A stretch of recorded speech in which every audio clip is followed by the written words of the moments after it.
കേന്ദ്ര വിദ്യാഭ്യാസ മന്ത്രി ധർമ്മേന്ദ്ര പ്രധാന്റെ രാജി ആവശ്യപ്പെട്ട് സമരം നടത്തുന്ന CJPയും കേന്ദ്ര സർക്കാരും തമ്മിൽ ഇന്ന് നിർണായകമായ ചർച്ച. 3:30-നാണ് ചർച്ച നടക്കുക. ചർച്ച പൊളിഞ്ഞാൽ വീണ്ടും പാർലമെന്റ് മാർച്ചിന് CJP ആഹ്വാനം ചെയ്തേക്കും. അടുത്തയാഴ്ച മാർച്ച് നടത്താനാണ് ആലോചന. ധർമ്മേന്ദ്ര പ്രധാൻ രാജിവെക്കുന്നില്ലെങ്കിൽ ചർച്ചയ്ക്ക് പ്രസക്തിയില്ലെന്ന് CJP നേതാക്കൾ വ്യക്തമാക്കി. ബി ബാലഗോപാലാണ് വിവരങ്ങളുമായി ചേരുന്നത്. ബാലു, വളരെ പ്രധാനപ്പെട്ട ചർച്ചയാണ് ഇന്ന്. ഇന്നത്തെ ചർച്ച വിജയിച്ചില്ലെങ്കിൽ എന്ത് എന്നുള്ളതാണ് അടുത്ത പ്രശ്നം.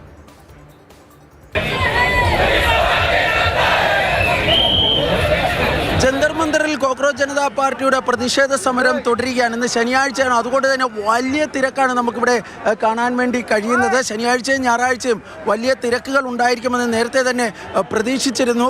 സർക്കാർ പലതരത്തിലുള്ള നിയന്ത്രണങ്ങളൊക്കെ ഏർപ്പെടുത്തുന്നുണ്ട്. പക്ഷേ അതൊന്നും ഇവിടുത്തെ സമരാവേശത്തെ കുറയ്ക്കാനോ അതല്ല ഇവിടത്തേക്ക് എത്തുന്ന ആൾക്കാരുടെ എണ്ണത്തിൽ കുറവ് വരുത്താനോ അതുകൊണ്ട് കഴിയുന്നില്ല എന്നതാണ് യാഥാർത്ഥ്യം. ഇന്ന് വൈകിട്ടാണ് വളരെ നിർണായകമായ ആ ചർച്ച നടക്കാൻ വേണ്ടി പോകുന്നത്. വൈകിട്ട് 3:30-ന് കേന്ദ്ര മന്ത്രിമാരുമായി കോക്രോച്ച് ജനതാ പാർട്ടിയുടെ നേതൃത്വം ചർച്ച നടത്തുന്നതായിരിക്കും. ഈ ചർച്ചയിലാണ് വളരെ നിർണായകമായ ധർമ്മേന്ദ്ര പ്രധാന്റെ രാജി സംബന്ധിച്ചുള്ള കാര്യത്തിൽ ഒരു തീരുമാനം ഉണ്ടെങ്കിൽ അതിൽ കേന്ദ്ര സർക്കാരിൻ്റെ നിലപാട് നമുക്ക് അറിയാൻ വേണ്ടി പോകുന്നത്. ഇന്ന് രാവിലെ CJPയുടെ നേതാക്കൾ സംസാരിക്കുമ്പോൾ അവർ വളരെ കടുത്ത നിലപാടാണ് സ്വീകരിക്കുന്നത്. അതായത് ഒരു കാരണവശാലും വിട്ടുവീഴ്ചയ്ക്ക് തയ്യാറല്ല എന്നാണ് അവർ വ്യക്തമാക്കിയിരിക്കുന്നത്.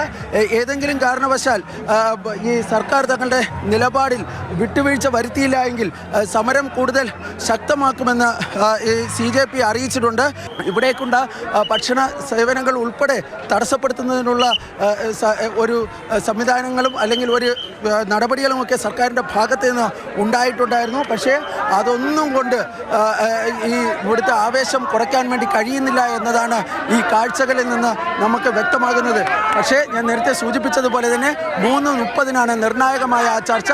ആ ചർച്ചയിലാണ് ഈ സമരം എങ്ങനെ മുന്നോട്ട് കൊണ്ടുപോകുന്ന അല്ലെങ്കിൽ സമരത്തിൻ്റെ ഭാവി സംബന്ധിച്ചുള്ള നിർണായകമായ തീരുമാനം ഉണ്ടാകാൻ വേണ്ടി പോകുന്നത്. ക്യാമറാമാൻ ജിഷ്ണു ബാലകൃഷ്ണനൊപ്പം ബി ബാലഗോപാൽ, മാതൃഭൂമി ന്യൂസ്.